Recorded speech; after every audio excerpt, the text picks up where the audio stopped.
जीवन के इस प्रगति पथ पर असली उड़ान बाकी है। जी हाँ साथियों, जीवन के इस प्रगति पथ पर असली उड़ान बाकी है। हमारे लक्ष्य भरे इरादों का अभी इम्तहान बाकी है।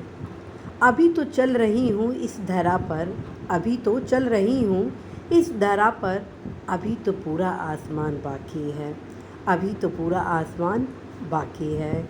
और कहा जाता है साथियों कि जब हम एक लक्ष्य बनाते हैं और उस लक्ष्य को पाने के लिए अपने उड़ान को आरंभ करते हैं तो वो तभी लक्ष्य पर हम उड़ान सही रूप से प्राप्त करते हैं जब हम एक सही डायरेक्शन में अपने उड़ान प्राप्ति के लिए कार्य करते हैं।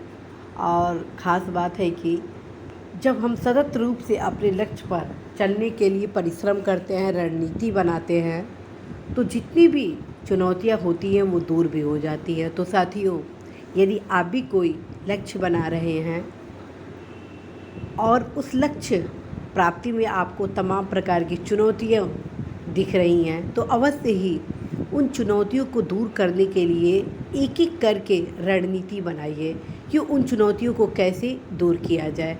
जैसे मान लीजिए कि आप किसी एग्ज़ाम की तैयारी कर रहे हैं और आप सभी को अवगत कराना है कि मेरे द्वारा लगातार समीक्षा अधिकारी, सहायक समीक्षा अधिकारी परीक्षा की भी साथ में तैयारी कराई जा रही है, ताकि आप सभी युवा यदि इस परीक्षा की तैयारी कर रहे हैं तो अवश्य इस परीक्षा में सफलता प्राप्त कर सके।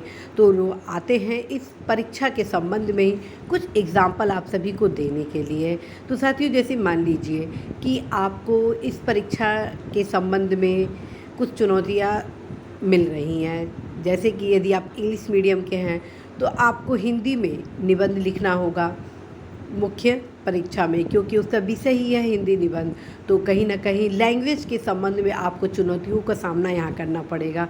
लेकिन यदि आप इस चुनौती को दूर करना चाहते हैं तो मेंटली रूप से आप प्रिपेयर्ड हो जाइए कि ये चुनौती कोई नहीं है, क्योंकि ऑलरेडी ये आपकी मातृभाषा हिंदी है।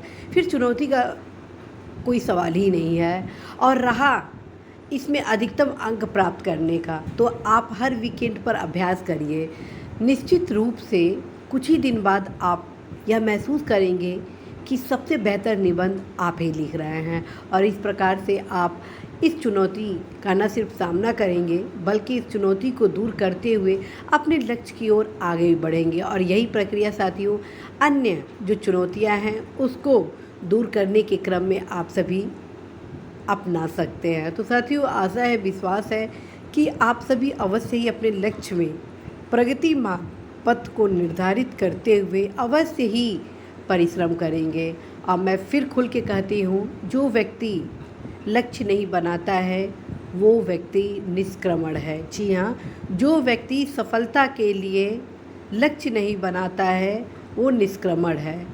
आज के युग में यदि आप अपने विकास पथ की यात्रा जारी करने के लिए कार्य नहीं करते हैं तो ये मान के चलें कि देश की प्रगति पर आप प्रश्न चिन्ह खड़ा कर रहे हैं, क्योंकि आपके विकास के साथ ही देश का प्रगति सुनिश्चित होगा। तो साथियों, आशा है कि आप ऊंची सोच के साथ अपने परिश्रम की गति को भी आगे बढ़ाएंगे। All the best.